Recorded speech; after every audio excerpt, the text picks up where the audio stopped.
pagi anak-anak. Pagi. Bagaimana kabarnya untuk hari ini? Alhamdulillah, luar biasa. Oke, anak-anak, Bu Fida mengucapkan terima kasih banyak karena sudah bisa menghadiri layanan bimbingan kelompok untuk pada hari ini. Nah, kebetulan Bu Fida mengundang 8 siswa dan alhamdulillah 8-8-nya hadir ya. Tidak ada yang absen ya.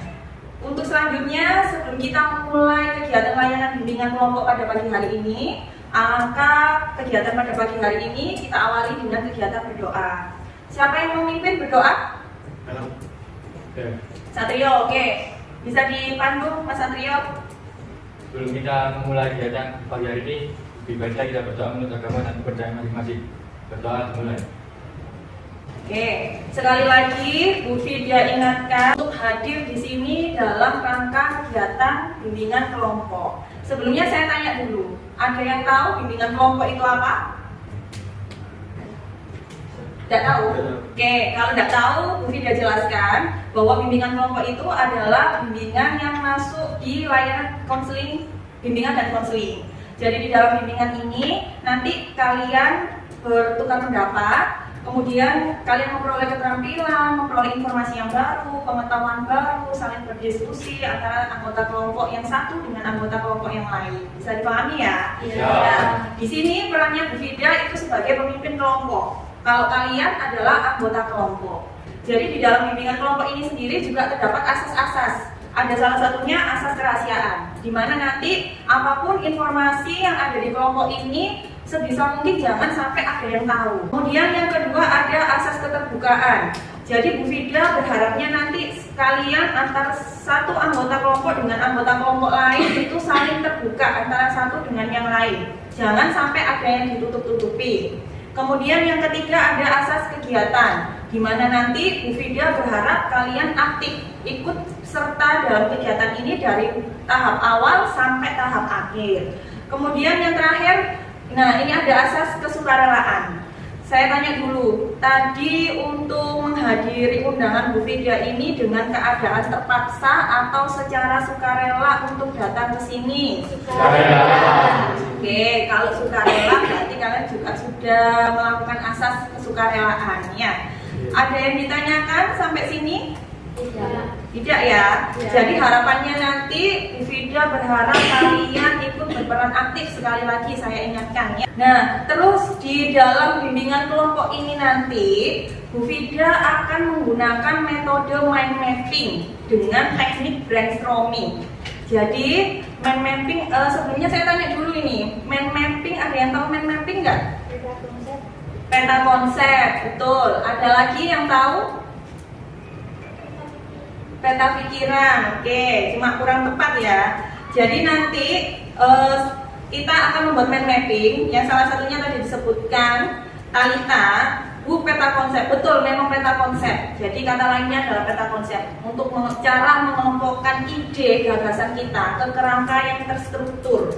Jadi di situ nanti kita menuangkan ide, gagasan, terus juga membantu kita untuk mengingat, menganalisa sebuah masalah melalui kerangka yang terstruktur tersebut atau kata lainnya adalah peta konsep.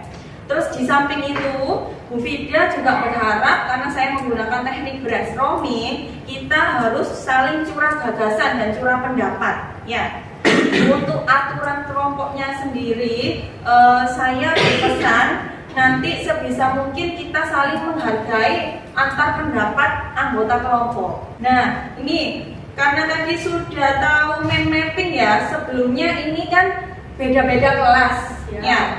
Karena beda-beda kelas, Bu Fida minta perkenalan dulu. Perkenalkan, nama saya Muhammad Al-Azizi. Hai Alvin. Saya dari kelas 12 IPS 3. Alamat saya di Perumahan Indah. Hobi saya Masih. Nah ini ya, karena kita sudah saling kenal, maka untuk pertemuan kita pada hari ini kita akan membahas mengenai topik studi lanjut ke perguruan tinggi, kiat studi lanjut ke perguruan tinggi. Karena memang kita sudah menyepakati kemarin terakhir bertemu dengan Bu Fida untuk anak-anak yang terpilih ini dalam bimbingan kelompok ini kemarin memang sudah ada tujuan untuk melanjutkan ke studi lanjut perguruan tinggi. Seperti itu ya. Nah, adapun yang kita bahas nanti untuk tujuannya bisa dilihat di PowerPoint juga. Oke, bisa dipahami ya untuk tujuan-tujuannya? Bisa. Sebelum saya masuk pada topik, ini saya mau bertanya dulu. Ada yang tahu arti sukses studi lanjut menurut kalian? Versi kalian? Oke, Mas Wasik, boleh berdiri apa? Arti sukses studi lanjut adalah menurut saya adalah bisa masuk ke perguruan tinggi yang kita tuju. Oke, bagus sekali. Ada yang tahu? Yang selanjutnya saya tanya lagi. Menurut kalian, alasan pentingnya untuk melanjutkan studi ke perguruan tinggi apa? Oke, Mbak Mutia, boleh berdiri. Menurut saya, pentingnya menuju lanjutkan studi perguruan tinggi adalah membuat fondasi untuk pendidikan kita. Jadi kalau kita melanjutkan ke studi perguruan tinggi itu mindset kita tuh berbeda.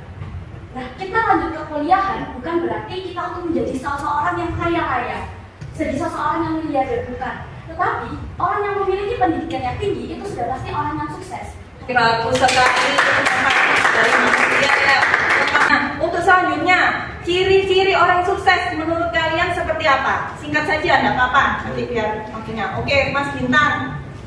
Ciri orang sukses menurut saya adalah seseorang yang selalu berpikir luas, yang bisa menata masa depan dan bisa mempersiapkan untuk orientasi lanjut. Oke, bagus sekali.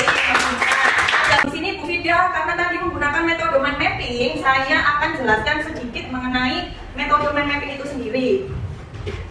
Nah, oke, jadi gini ya, bisa diperhatikan ya.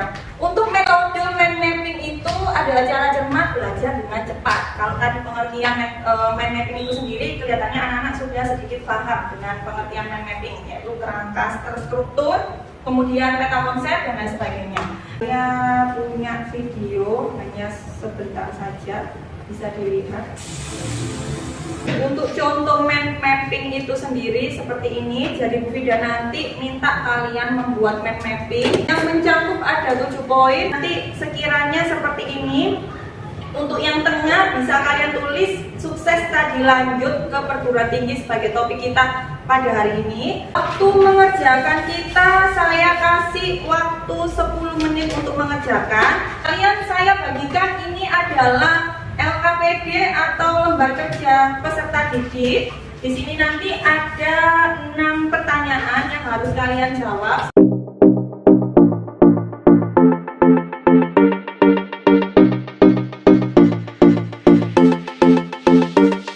Oke, nah karena kalian sudah mengerjakan mind mapping kalian, nanti Bu Fida minta kalian untuk mempresentasikan hasil mind mapping itu sendiri secara bergantian satu per satu. Kemudian saya juga berharap untuk anggota kelompok yang lain saling menanggapi aktif atau bertanya. Ya, jadi di sini kita lakukan diskusi, curah gagasan, curah pendapat mengenai topik yang sudah kita bahas untuk hari ini. Bisa dipahami ya? Oke, sebelum kita mulai diskusi, saya mau ice breaking dulu karena biar anak-anak tidak terlalu tegang.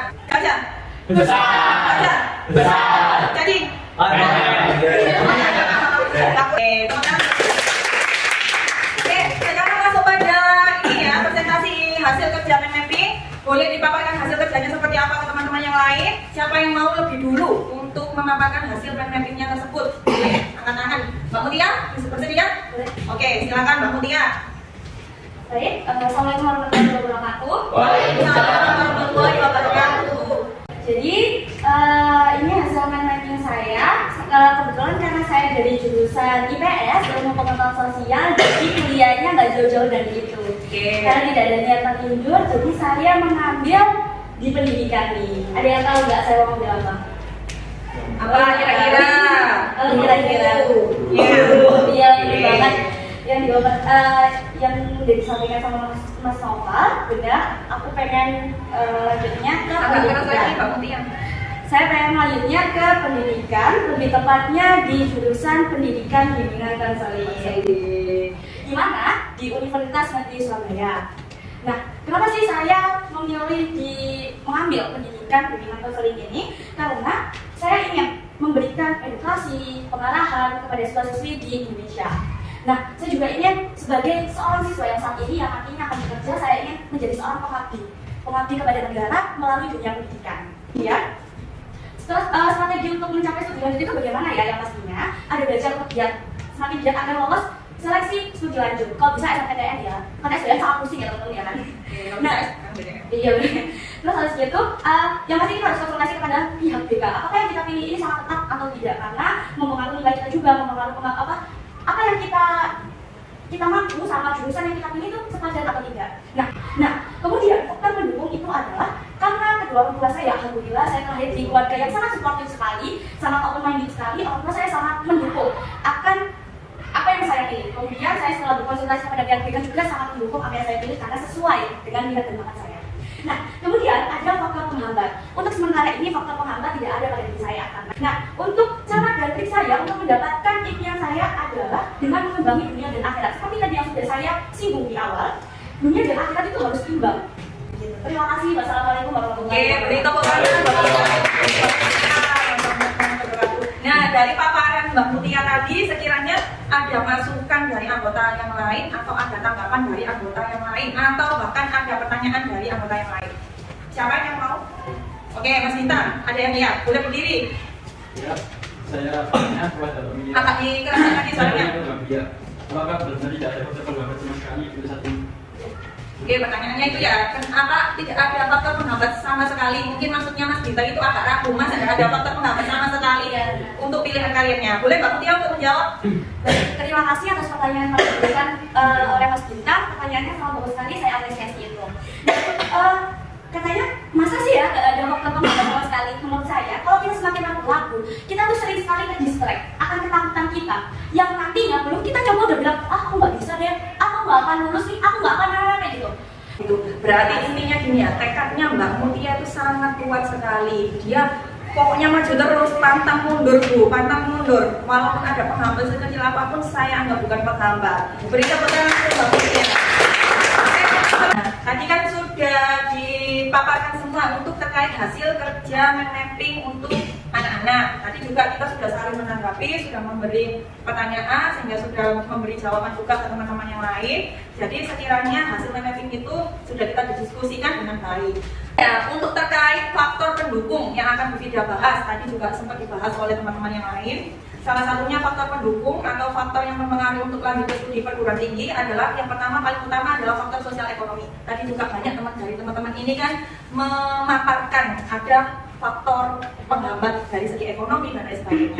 Padahal itu juga nanti kita punya solusi dengan cara mengikuti beasiswa. Tapi harus nilai dengan nilai yang bagus, harus dipersiapkan dengan nilai yang bagus untuk mendapatkan beasiswa tersebut. Terus kemudian ini ada evaluasi hasil yang harus kalian isi juga, ada 10 butir pertanyaan. Ini Bu Fida juga punya lembar refleksi yang akan saya bagikan, tapi ngisi refleksinya ketika nanti sudah setelah penutupan layanan bimbingan kelompok ini. Jadi bisa kalian kerjakan. Kalian juga nanti saya kasih angket kepuasan konseli dan angket kepuasan orang tua juga bisa dikerjakan setelah layanan ini. Sudah ya, sudah selesai untuk lembar observasinya. Nanti boleh dijadikan satu, dikumpulkan ke Bu Fida. Terus ini sebelum saya mengakhiri kegiatan layanan bimbingan kelompok pada pagi hari ini, saya bertanya dulu kira-kira ada kesan-kesan atau manfaat yang kalian peroleh setelah mengikuti layanan kegiatan bimbingan kelompok ini. Iya, boleh berdiri. Untuk manfaatnya jadi apa ya, lebih termotivasi dari sudut pandang teman-teman. Terus tadi Mutia kan juga sempat bilang kalau penghambat itu kesan kecilnya udah nggak usah terlalu saja. Oh, nah, itu. jadi kan aku kan ada tadi penghambatnya gitu. Jadi setelah Mutia bilang kayak gitu, terus juga Motivasi. iya, dia juga bilang kalau sosialisasi sama global itu enggak ngelakuin yang aku pikirin gitu. Jadi aku lebih termotivasi buat lanjutkan. Oke, jadi lebih termotivasi lagi. Terus ada lagi kesan-kesannya. Karena waktu kita sudah habis, nanti next kita bertemu di pertemuan berikutnya. Jadi tidak tutup untuk kegiatan layanan bimbingan kelompok pada pagi hari ini dengan mengucap Alhamdulillah. Saya juga berpesan kesuksesan itu bukanlah final. Jadi kegagalan juga tidaklah fatal. Nanti kalau menemukan kegagalan itu jangan down ya. Karena keberanian untuk melanjutkanlah itu yang diperhitungkan. Kalian sudah berani untuk melanjutkan, sukses tadi lanjut. Jadi itu yang kita perhitungkan. Saya akhiri karena sudah selesai untuk pertemuan kita pada pagi hari ini. Saya akhiri. Wassalamualaikum warahmatullahi wabarakatuh. Waalaikumsalam warahmatullahi wabarakatuh.